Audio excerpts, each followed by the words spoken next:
What's going on, parents? My name is Dr. John Caruso. I am a pediatric prenatal family wellness chiropractor in Katy, Texas. And we're going to hit a tough topic today, and that's failure to thrive. As parents, we worry so much about our kids gaining weight. Are they eating enough? Are they not eating enough? Are they staying on that growth curve that every single pediatrician loves to harp on? Is it the right curve? Is it the breastfeeding curve? Is it the men's boys versus girl curve? Which one are we looking at? But if your baby struggles to gain weight, no matter what you try, if they've fallen off of the curve and leaving you constantly worried, and if you're left with more questions than answers every time you talk with your pediatrician or medical team, especially after the traditional testing finds no concrete medical examination for their failure to thrive, look no further. You're not alone. Upwards of 80% of the failure to thrive cases have no identifiable cause, even after medical workups. But deep down in your mom and your dad gut, you know that something has been going on within your body because it's causing it to struggle with eating, absorbing nutrients, and gaining weight. And what if we told you that the stress and dysfunction may go deeper than just their digestive system and their nutritional intake and can actually reside within their central and autonomic nervous system? Subtle nervous system dysfunction and dysregulation stemming from things like a stressful pregnancy, birth trauma, could actually be interfering with your infant's ability to eat, digest food, and gain weight appropriately. If your child has been diagnosed with failure to thrive or is just struggling to latch, eat, digest, and be comfortable, this video is exactly for you because we're diving deep into the science linking birth trauma, nervous system regulation, and digestive issues that leads to 80% of failure to thrive cases that traditional medical doctors struggle to explain why. So parents, let's dive right into the science. So our nervous system controls digestion and GI function.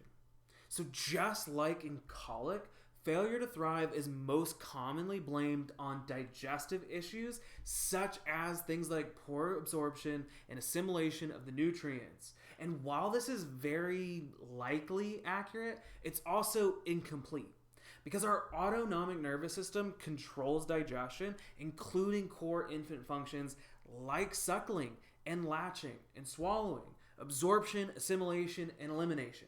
Therefore, if our nervous system is off track, distressed, and dysregulated, those first core functions that will be negatively affected is digestion. The next big piece that we need to talk about is maternal distress, birth trauma, and how that disrupts nervous system balance and regulation. The two most overlooked factors of stress and dysfunction in infants are a highly stressful pregnancy and maternal inflammation.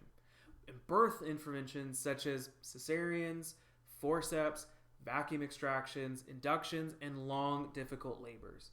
Each of these places excessive stress and tension on the developing baby's nervous system, often shifting it into a stuck-on and sustained fight or flight sympathetic nervous system response, which then immediately shuts off and shuts down digestion.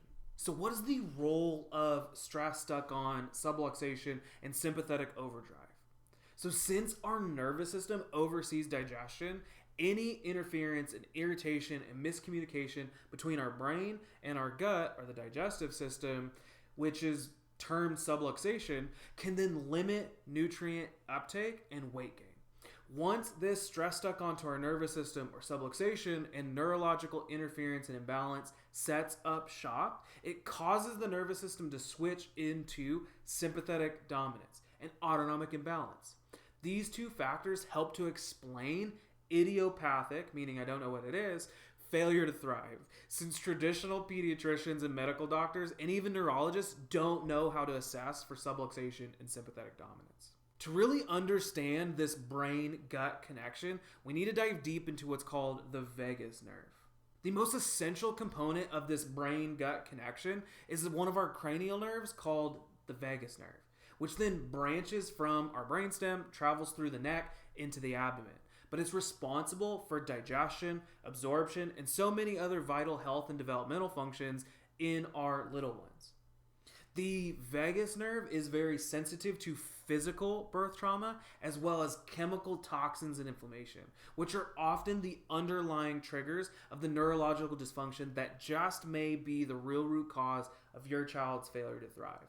So the first step in finding the root cause and getting natural, drug-free help is first find the stress, subluxation, stress stuck onto the nervous system, and the deeper neurological or vagus nerve dysfunction through two tests.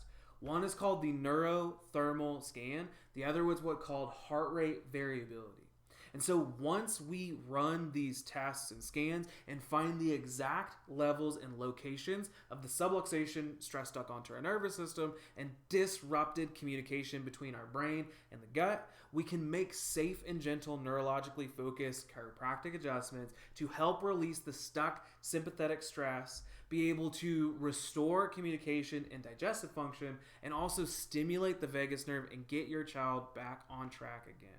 To be able to learn more of how to get your child scheduled for an in-depth consultation and exam using the technology we talked about just a second ago, comment below on this message. Send us a DM right away, because hope, answers, and drug-free help may just be one click or call away.